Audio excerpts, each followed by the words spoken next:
Are you coming to the tree where they strung up a man the same murder three? Strange things that happen here, how stranger would it be if we met at midnight in the hanging tree? Welcome to Strange Things, broadcasting from the Raimundo Rios Mayo Library in Arkansas. Welcome to Strange Things. I'm your host, Chris James. This is season number 1, episode 19, September 3rd, 2016. Tonight, we'll be discussing the Oak Island, also known as the Money Pit Mystery. Oak Island is a 140-acre, privately owned island in Lunenburg County on the south shore of Nova Scotia, Canada. The tree-covered island is one of about 360 small islands in Mahone Bay and rises about 36 feet above sea level. The island is located 660 feet from shore and is now connected to the mainland by a causeway with a gate on it. 1795, 3 young men, Daniel McGinnis, John Smith, and Anthony Vaughn, had been given the day off from working the family farms, and they rode out to have a look at the island. The island had been the scene of spectral lights, and the teens thought that maybe pirates had been there to bury their treasure.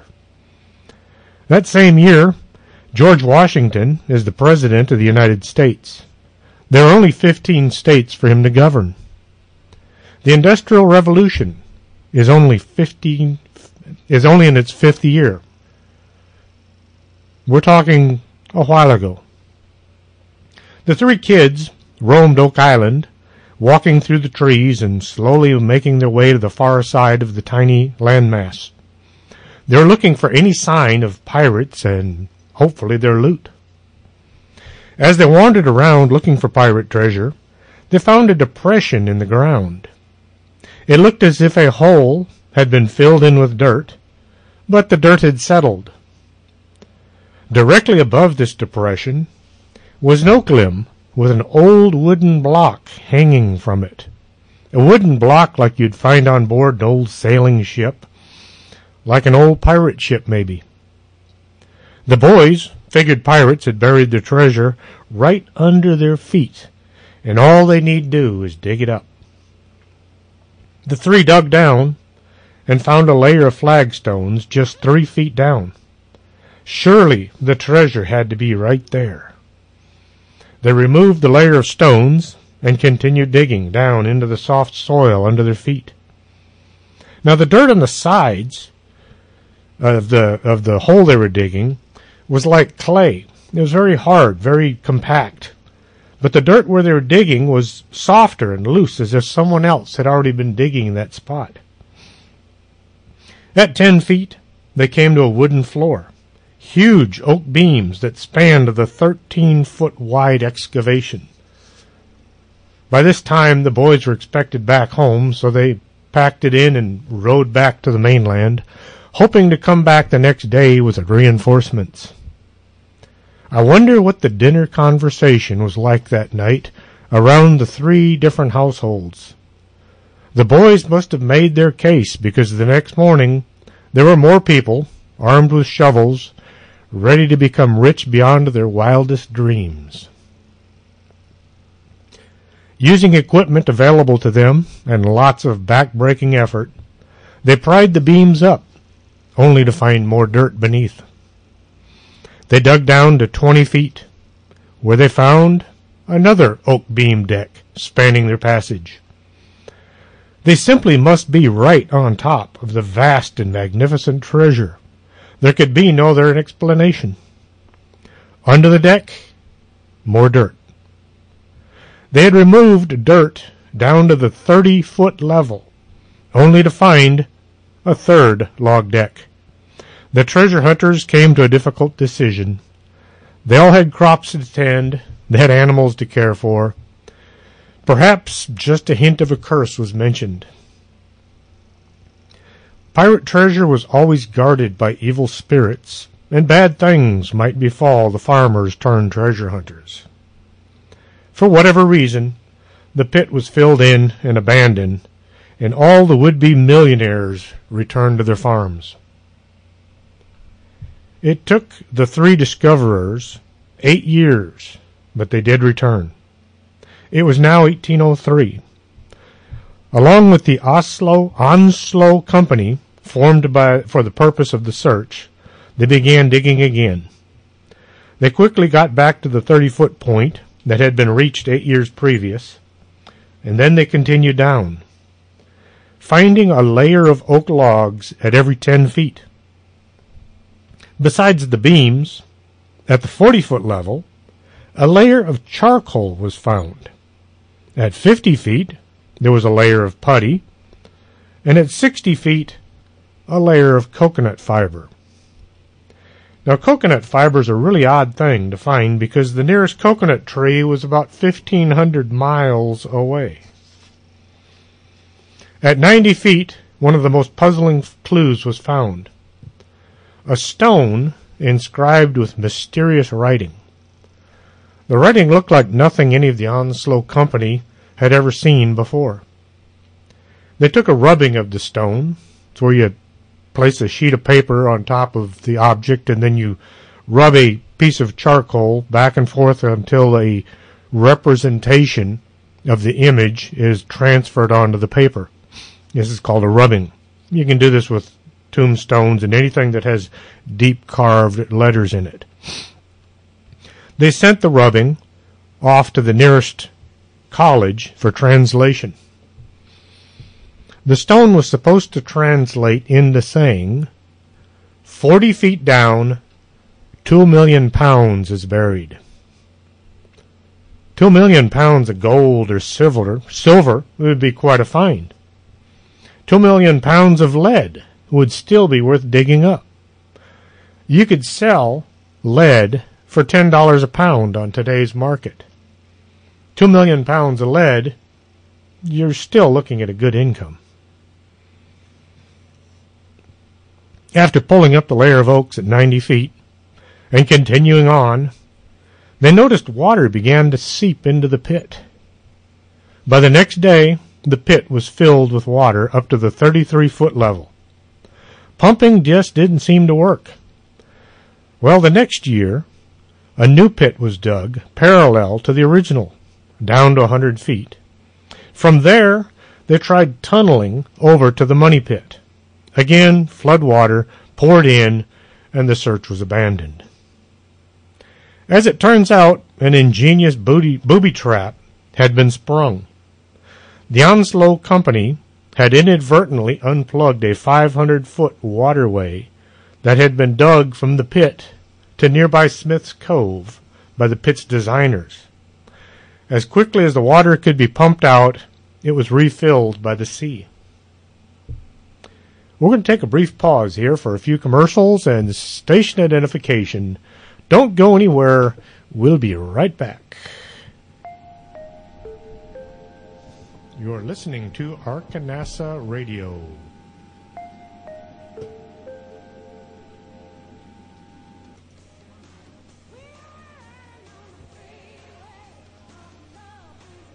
Do you have skin? Would you like to take better care of it? Call Lourdes James, independent beauty consultant, and set up an appointment. Call 723-3019.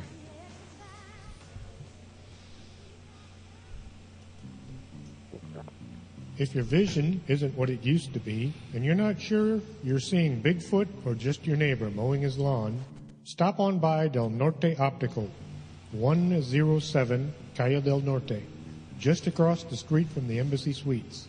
You should be able to see what you're looking at.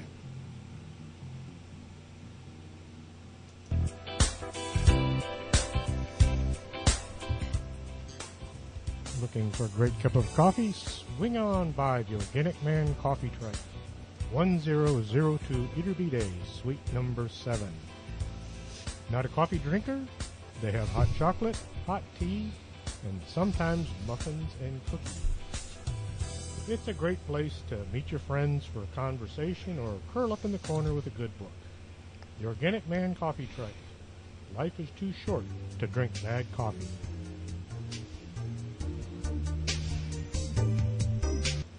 Next Saturday, September 10th, at 7 p.m., Lourdes James will be reading excerpts from her book on poetry at the Organic Man Coffee Shop.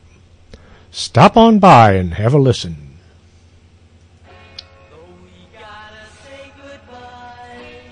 No, don't say goodbye. Stay with us. This is Arcanasa Radio.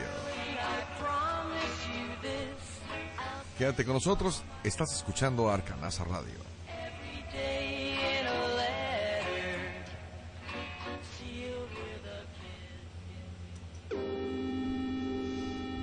You're listening to Strange Things with Chris James. And welcome back to Strange Things.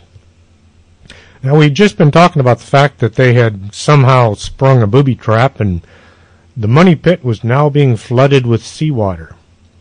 This discovery, however, is a small part of the intricate plan by the unknown designers to keep people away from whatever is hidden below. 1849, the next company to attempt to extract the treasure, the Truro Company, was founded and the search began again. They quickly dug down to 86 feet, only to be flooded. Deciding to try to figure out what was buried before attempting to extract it, the Truro Company switched to drilling core samples. The drilling produced some encouraging results. At 98 feet, the drill went through a spruce platform. Then it encountered 4 inches of oak, then 22 inches of what characterized as metallic pieces, next 8 inches of oak, another 22 inches of metal, 4 inches of oak, and another layer of spruce. The conclusion was they had drilled through 2 casks or chests filled with coins. Upon pulling up the drill, they found splinters of oak and strands of what looked like coconut husk, but no coins were recovered. They didn't have a core drill, only something akin to an auger bit. One account of the drilling also mentioned that 3 small gold links, as from a chain, were brought up. Unfortunately, no one knows what happened to the chain. Interestingly, the earth encountered beneath the bottom spruce platform was loose, indicating that the pit may have gone even deeper. A later group of searchers would find out just how much deeper. The Truro Company returned in 1850 with plans to dig another parallel hole and then tunnel over to the money pit. Just like before, as they tunneled over, water began to rush in. They brought in pumps to try to get rid of the water, but it was impossible to keep the water out. During the pumping, someone noticed that at Smith's Cove, during low tide, there was water coming out of the beach. This find led to an amazing discovery. The beach was artificial. It turns out that the pit designers had created a drain system spread over 145-foot length of beach, which resembled the fingers of a hand. Each finger was a channel dug into the clay under the beach and lined with rocks. The channels were then filled with beach rocks, covered with several inches of eelgrass, and then covered by several more inches of coconut fiber. The effects of this filtering system was that the channels remained clear of silt and sand, while water was still allowed to flow amongst them. The fingers met at a point inland where they fed seawater into a sloping channel, which eventually joined the muddy pit some 500 feet away. Later investigations show this underground channel to have been 4 feet wide, 2.5 feet high, lined with stones, and meeting the money pit between the depths of 95 to 110 feet. To the Truro Company, the answer was now simple. Just block off the water from the beach and dig out the treasure. The first attempt was to build a dam just off the beach at Smith's Cove, drain the water, and then dismantle the drain channels. Unfortunately, a storm blew up and destroyed the dam before they could finish. An interesting note, the remains of an old dam were found when building the new one. Someone had already done a lot of work in Smith's Cove. The next plan was to dig a pit 100 feet or so inland in the hopes of meeting with the water channel underground, at which point they could plug the channel. This scheme too failed, and this was the last attempt by the Truro Company to uncover the secrets of Oak Island. The next attempt at securing the treasure was made in 1861 by the Oak Island Association. First, they cleared out the money pit down to 80 feet. Then they ran a new hole to the east of the pit, hoping to intercept the channel from the sea. The new shaft was dug out to 120 feet without hitting the channel and then abandoned. A second shaft was run, this one to the west, down to 118 feet. They then attempted to tunnel over to the money pit. Again, water started to enter the pit as well as the money pit. Bailing was attempted and appeared to work, and then something fell. Something came loose. The bottom fell out. Water rushed into the shaft, and the bottom of the money pit dropped over 15 feet. Everything in the money pit had fallen further down the hole. The big question was, why and how far? Over the next several years, different companies tried to crack the mystery unsuccessfully. They dug more shafts, tried to fill in the drain on the beach, built a new dam, which also was destroyed by another storm, and drilled more core samples. They met with little success. In 1857, there appeared a newspaper account of a group digging for the treasure of the pirate Captain Kidd on Oak Island. Treasure hunter J.B. McCully of Truro, Nova Scotia, wrote that the early settlers of Oak Island area had brought with them a story of a dying sailor of Captain Kidd's crew, claiming that 2 million pounds value in treasure had been buried on the island. The next excavation attempt, made in 1861 by the new company called the Oak Island Association, resulted in the collapse of the bottom of the shaft into either a natural cavern or another booby trap underneath. It was later theorized that the imagined chests had fallen into a deep void, and that the pit may have been booby-trapped to protect the treasure. The first fatality during excavation occurred when the boiler of a pump engine burst. The company gave up when their funds were exhausted in 1864. Unfortunately, the man killed was never recorded, so we have no idea what his name had been. 1893.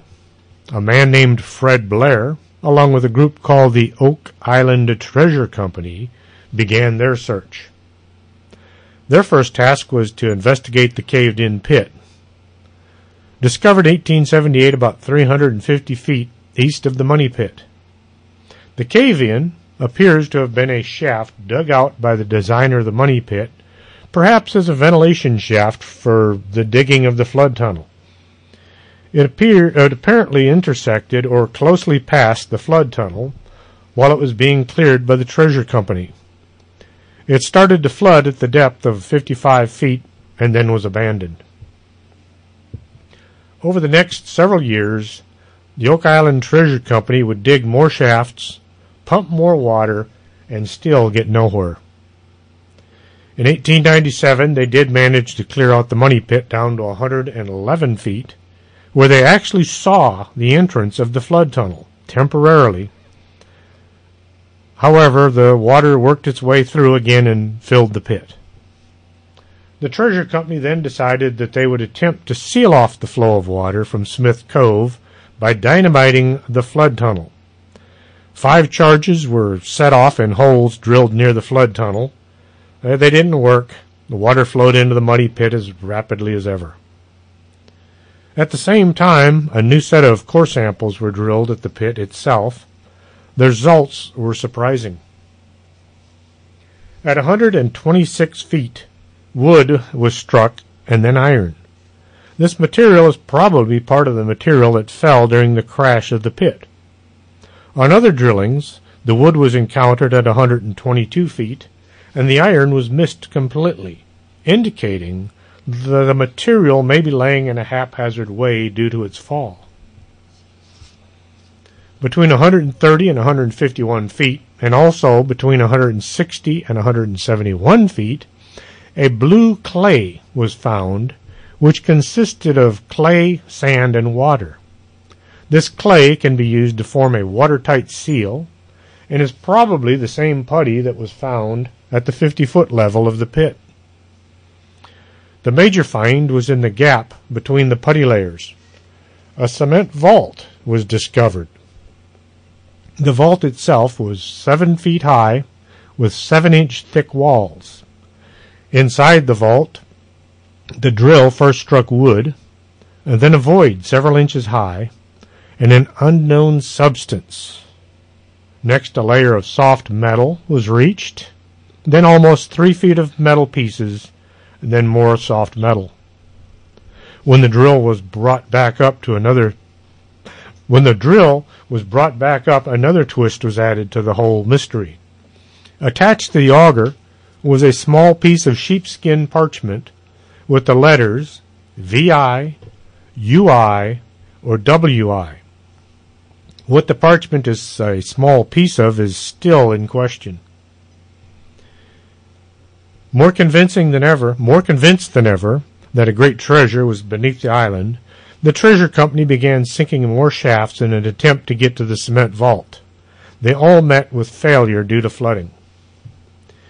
In May of 1899, yet another startling discovery was made. There was a second flood tunnel. This one was located in the South Shore Cove. The designers had been more ingenious and had done more work than previously thought. Though this find certainly strengthened the case that something valuable was buried below, it didn't bring anyone closer to actually finding the treasure. Blair and the Oak Island Treasure Company continued to sink their new shafts and drill more core samples, but no progress was made and no new information obtained. Between 1900 and 1936, several attempts were made to obtain the treasure, all met with no success. Franklin Delano Roosevelt, you may have heard of him, one of our presidents, was stirred by family stories originating from his famous sailing and trading godfather and Oak Island financier Warren Delano Jr. He began following the Oak Island mystery from late 1909 to early 1910 and continued to follow and keep close tabs on progress until his death in 1945. Throughout his political career, he maintained Oak Island and kept close ties to the recovery attempts and development. He privately devised a secret plan to visit Oak Island as president in 1939, while being in nearby Halifax, Nova Scotia. However, the fog, delay, and the international situation leading up to World War II made it impossible. Australian-American actor Errol Flynn was invested in the Oak Island treasure dig. For those of you unfamiliar with Errol Flynn, he's the first actor to swing onto a tree and say, "Welcome to Sherwood Forest." He played Robin Hood as well as many Hollywood heroes in several movies in the 30s and 40s. Actor John Wayne was an investor in a drilling equipment manufacturer used on Oak Island and offered the use of his equipment to help solve the mystery. William Vincent Astor, member of the prominent Astor family and heir to the fortune after his father died on the Titanic, took a passive interest in digging for Oak Island treasure. And then there's Rear Admiral Richard Byrd. He maintained an investment in and monitored the status of Oak Island exploration and treasure hunting. Admiral Byrd advised Franklin Roosevelt on Oak Island and formed a relationship over their work, forming the United States Antarctic Service as an arm of the federal government, which Byrd nominally in command of. 1928, a New York newspaper printed a feature story about the strange history of the island. Gilbert Hedden, a New Jersey operator of steel fabricating concern, saw the article and was fascinated by the engineering problems involved in recovering the unknown but well dreamed of treasure. In 1931, excavations by William Chappell sank a 163-foot shaft 12 to 14 feet to the southwest of what he believed was the site of the 1897 shaft, close to the original pit. See, by this time, so many shafts had been dug, the original money pit was lost in the massive openings. At 127 feet, a number of artifacts, including an axe, an anchor fluke, a pick, were found. The pick has been identified as a Cornish miner's pole pick. By this time, the entire area around the money pit was littered with debris and refuse of numerous prior excavation attempts, so the owner of the pick could not really be identified. Gilbert Hedden collected books and articles on the island and made 6 trips there. He even ventured to England to converse with Harold T. Wilkins, the author of Captain Kidd and his Skeleton Island, believing he could find a link between the Oak Island and the map in Wilkins' book. See, the map of Oak Island resembles the map in Captain Kidd and his Skeleton Island, only turned upside down. Hedden purchased the southeast end of the island, and he began digging in the summer of 1935. Hedden was no more successful than any of his predecessors. We'll pause here for a brief station identification and a couple of commercials. We'll be right back, so don't go away. You're listening to Arkanasa Radio.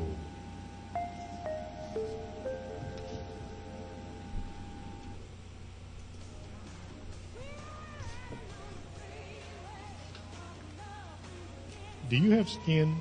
Would you like to take better care of it? Call Lourdes James, independent beauty consultant, and set up an appointment. Call 723-3019.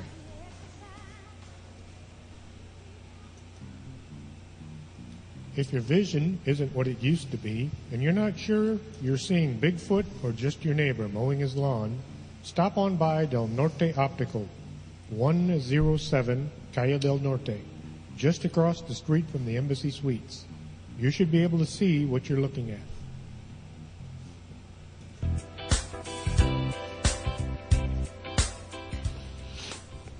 Looking for a great cup of coffee? Swing on by the Organic Man Coffee Truck, 1002 Ederby Suite number 7. Not a coffee drinker? They have hot chocolate, hot tea, and sometimes muffins and cookies. It's a great place to meet your friends for a conversation or curl up in the corner with a good book.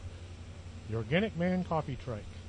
Life is too short to drink bad coffee.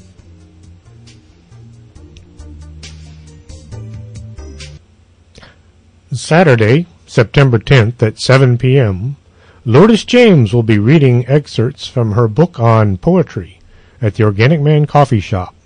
Stop on by and give it a listen.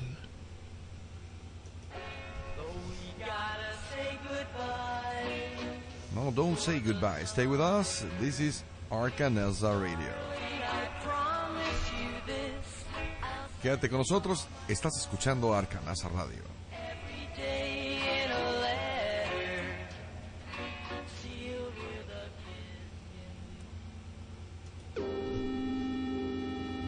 You're listening to Strange Things with Chris James. And welcome back from those brief commercials. Hope you're enjoying tonight's story, tonight's show. The Oak Island mystery has been going on for about 240 years now, and we know about as much today as they did when they first started digging. The next treasure hunter was Irwin Hamilton. He began his search in 1938 by clearing out previous shafts and doing some exploratory drilling. 1939, while drilling, 2 more discoveries were made. The first was there were rocks and gravel at 190 feet.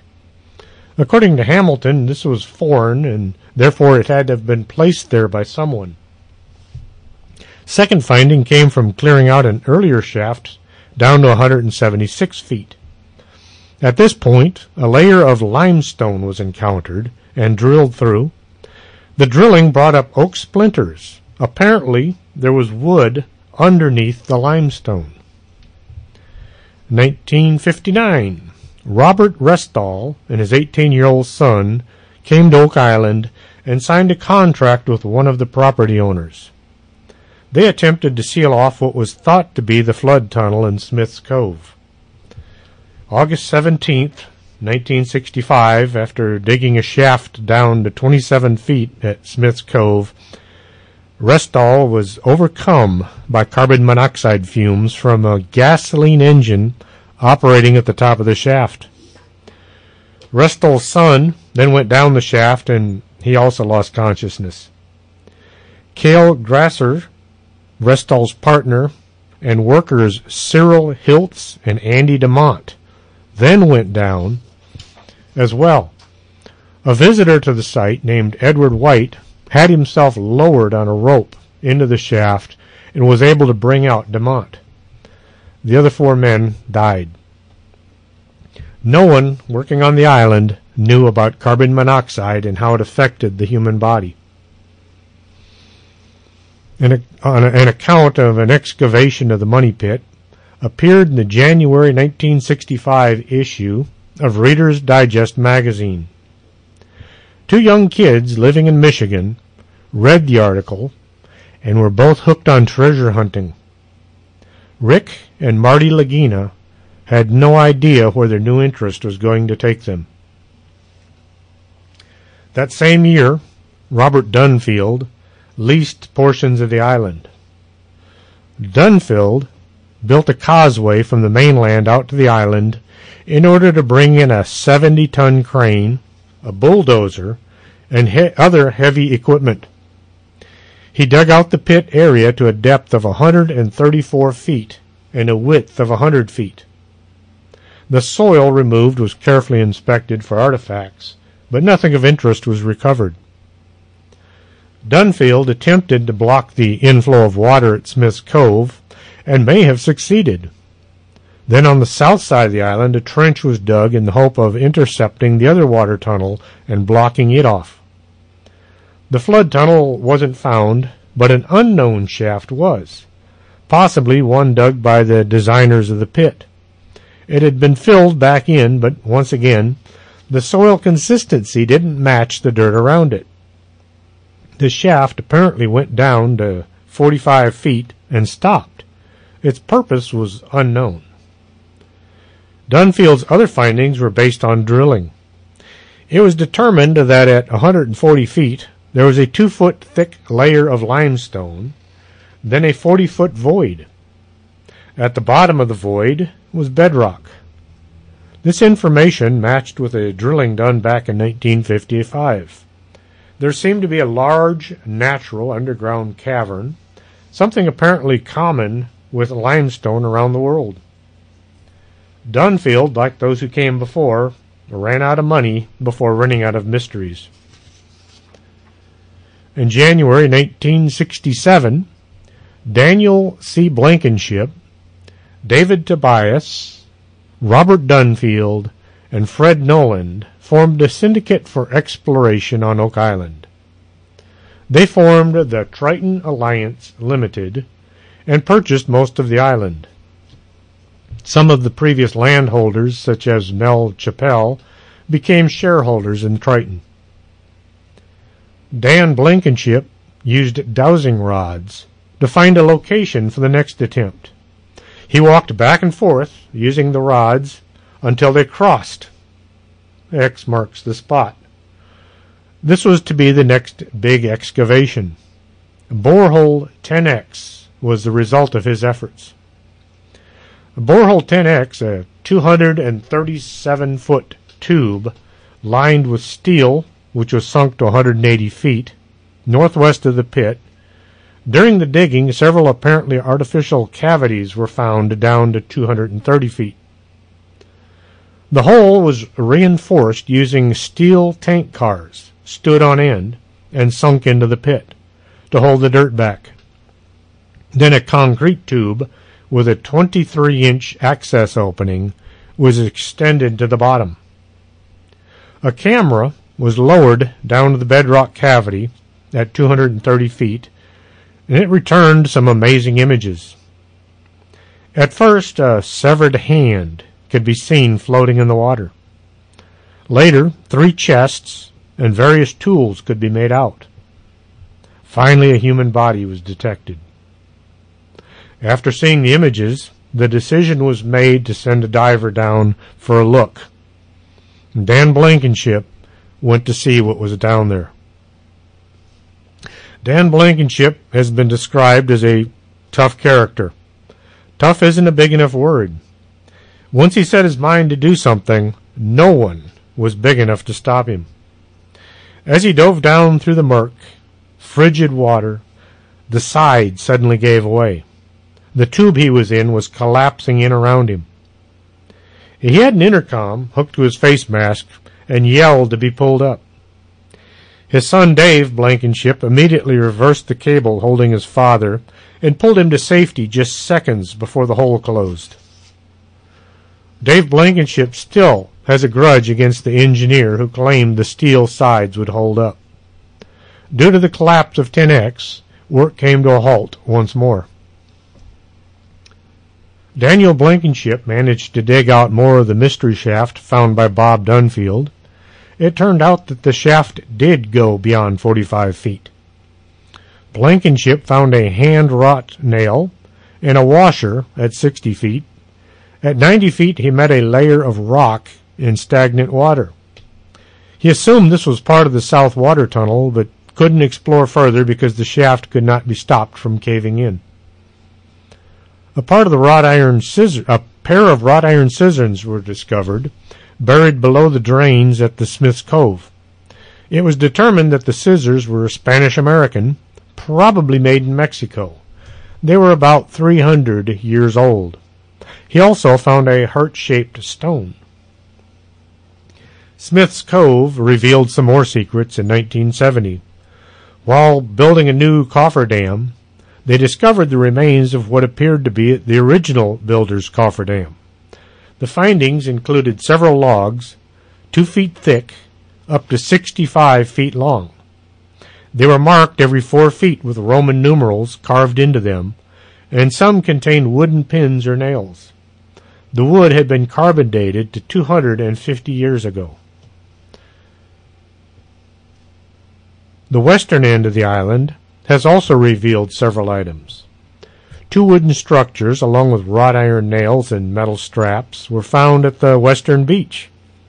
9 feet below the beach, a pair of leather shoes were unearthed. The Money Pit Mystery was the subject of an episode of the television series In Search Of that first aired on January 18, 1979, bringing the legend of Oak Island to a wider audience. Yes, I managed to watch that show. It was hosted by Leonard Nimoy from Star Trek fame. In 1983, the Triton Alliance began a lawsuit against Fred Nolan over the ownership of several lots on the island and causeway access to the island. 2 years later, Nolan's ownership of the lots were confirmed, but he was ordered to pay damages for interference with the Triton's tourist business. The case was appealed and Triton lost again in 1989, but the damages owed by Nolan were reduced. This really drove a wedge between Fred Nolan and Dan Blankenship. During the 1990s, Further exploration was stalled because of legal battles between the Triton Partnership and a lack of financial resources. 2005, a portion of the island was for sale for an estimated $7 million. The group called the Oak Island Tourism Society had hoped the government of Canada would purchase the island, but a group of American businessmen in the drilling industry did so instead. It was announced in April 2006 that Rick and Marty Lagina from Michigan had purchased a 50% stake in Oak Island Tourists for an undisclosed amount of money. The shares sold to the Michigan partners were previously owned by David Tobias. The remaining shares are still owned by Dan Blankenship. July 2010, Blankenship and the Lagina brothers announced on their website that the Nova Scotia Department of Natural Resources and the Department of Tourism, Culture, and Heritage had granted them a temporary treasure trove license, allowing them to resume activities until the 31st of December 2010. After December 2010, the department replaced the former Treasure Trove Act and replaced it with a new Oak Island Treasure Act. The new Oak Island Treasure Act came into effect on January 1st, 2011, and allowed for treasure hunting to continue on the island under the terms of a license issued by the Ministry of Natural Resources. Whole bunch of bureaucratic things that people have to put up with in order to dig for treasure on their own property. The Curse of Oak Island was first aired on January 5th, 2014. Now, this is a reality TV show covering the ongoing exploration and excavation of the island and the money pit. Using modern technology, the Lagina brothers, along with Dave and Dan Blankenship, and a dozen or so family and colleagues, entertain and enthrall us as they try to get to the bottom, both literally and figuratively, of the enigma. So far, it has come out that Oak Island may have started out as two separate islands that were formed into one. Then there's that weird swamp in the middle of the island that no one can get a handle on. They go in there with metal detectors, they get good solid readings, and then they dig down into the swamp, and there's nothing there. They've been in and out of that swamp so many times, it's not very pleasant to see some of the looks on their faces when it's announced they're going back to the swamp. Then there's that curse. The first time a curse came up, it was that all the oak trees had to be cut down before the island would give up its treasure. Well, they're coming pretty close. There are only 3 or 4 oak trees left on the entire island. And what about that thing where 7 men must die? I've read this curse on numerous web pages, as well as in dozens of books. But there's never a reference as to who made this curse and why 7 instead of, say, 10 or 12 must die. So far, the island has claimed 6 lives. Hopefully, the curse is just a wives' tale. When and where the first curse came up is as big a mystery as what's in the bottom of the money pit.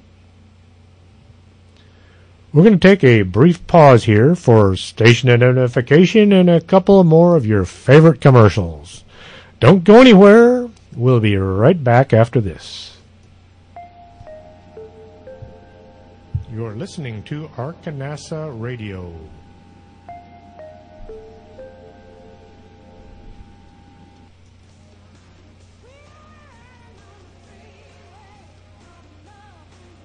Do you have skin? Would you like to take better care of it? Call Lourdes James, independent beauty consultant, and set up an appointment. Call 723-3019.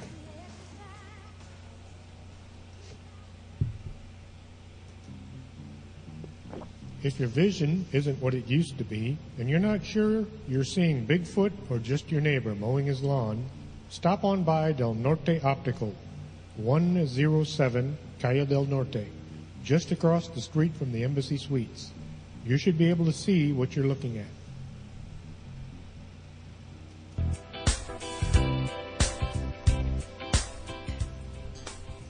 Looking for a great cup of coffee? Swing on by the Organic Man Coffee Truck, 1002 Ederby Days, suite number 7. Not a coffee drinker? They have hot chocolate, hot tea, and sometimes muffins and cookies. It's a great place to meet your friends for a conversation or curl up in the corner with a good book. The Organic Man Coffee Truck. Life is too short to drink bad coffee.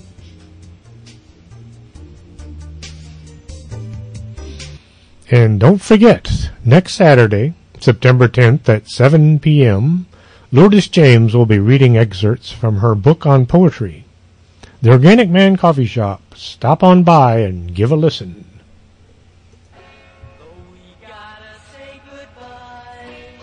No, don't say goodbye. Stay with us. This is Arcanelza Radio. Quédate con nosotros. Estás escuchando Arcanelza Radio.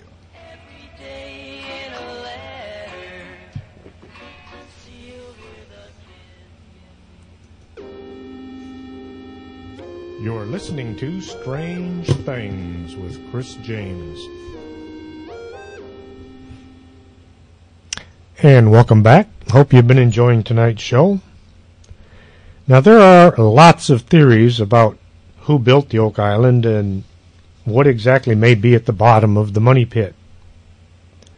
There's been a wide-ranging speculation about enthusiasts as to how the pit was formed and what it might contain. One theory is its pirate treasure. The earliest theory was that the pit held a pirate treasure buried by Captain Kidd, or maybe Blackbeard, or maybe even John Lafitte. Some believe that Kidd conspired with Henry Every, and Oak Island was used as a pseudo-community bank between the two. Folklore has it a man on his deathbed in early 18th century confessed to having been a member of Kidd's crew, and stated they had buried several chests of treasure on the island somewhere to the east of Boston. Another pirate theory involved Edward Teach. You may know him as Blackbeard, who claimed he buried his treasure where none but Satan and or himself could find it. The pirates are known for a lot of things, but building was not one of them. I doubt a ship full of men, most of who could neither read nor write, could have designed and built the extraordinary underground structure. And why would they have gone so deep? If you're a little short of cash and in need of a drink, you don't want to have to spend the next month digging up your wallet. Some say it was built by aliens. I don't think even Georgios Tsoukalos would say it was aliens. Oh, but wait. He did say it was aliens. If it had been aliens, I would hope they would have been better at disguising their hidden treasure than what we've seen so far. Considering how many people have spent so much time and money with hardly anything to show, does give it another worldly slant. Georgios Tsoukalos did say it was aliens on an episode of Ancient Aliens, Mysterious Places. Now, Hutton Pulitzer has a really interesting idea about the trees on Oak Island. Hutton Pulitzer has been on the show Curse of Oak Island. He's the guy that wears that really cool explorer-looking outfit. He showed up on several episodes telling about his theories. The area is pretty much full of oak trees. So what makes the trees on Oak Island any different? Well, normal oak trees are bushy and kind of rounded. The trees on Oak Island are tall with a flat canopy. They look different from any oak trees found in any part of North America. The trees in question look exactly like oak trees found in northern Africa. Tall, skinny, with a flat canopy. Then there's that 90-foot stone, the one with the weird symbols carved on it that was supposed to say 40 feet below, 2,000,000 pounds are buried. The carvings look like African writing. African writing from the same area where the trees might have come from. The idea Mr. Pulitzer came up with is there could be a connection to the money pit and King Solomon's treasure. Yes, the King Solomon that built the temple in Jerusalem. There are hieroglyphics found in Egypt that depict the men who sailed the globe. And then there's the Mi'kmaq Indians that are in and around the area of Nova Scotia.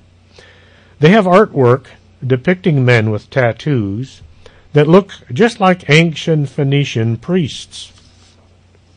If you'd like to read more about Mr. Pulitzer's ideas, check out his book, Solomon's Secret, which is available from historyheretic.org. That's thehistoryheretic.org. Solomon's Secret, well worth a read. There's also the idea that historical manuscripts or artwork was hidden away on the island to protect the identity of the authors. See, writers and actors back in ancient Europe were somewhat scorned and frowned upon, and if you were a lord or a lady and you were performing in a play or writing poetry, people thought you were kind of weird, and nobody wanted to be thought of as weird. But let's face it, that is an awful lot of work just to hide such a minuscule prize. You could simply hide them in a castle and be done with it. Who could have built the money pit? Think about it.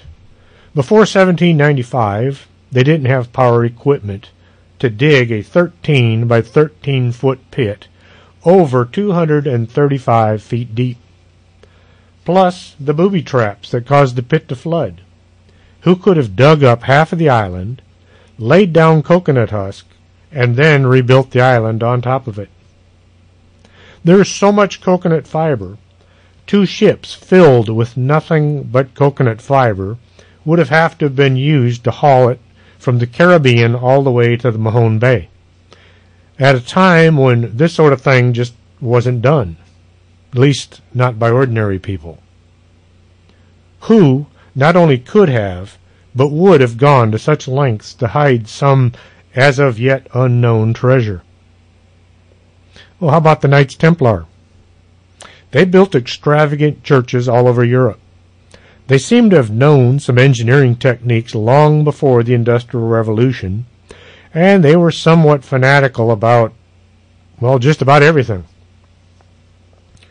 On Friday the 13th, October 1307, when the Templars were rounded up and tortured to death, none of their treasure was found, and the fleet of sailing ships they had slipped away, never to be seen again.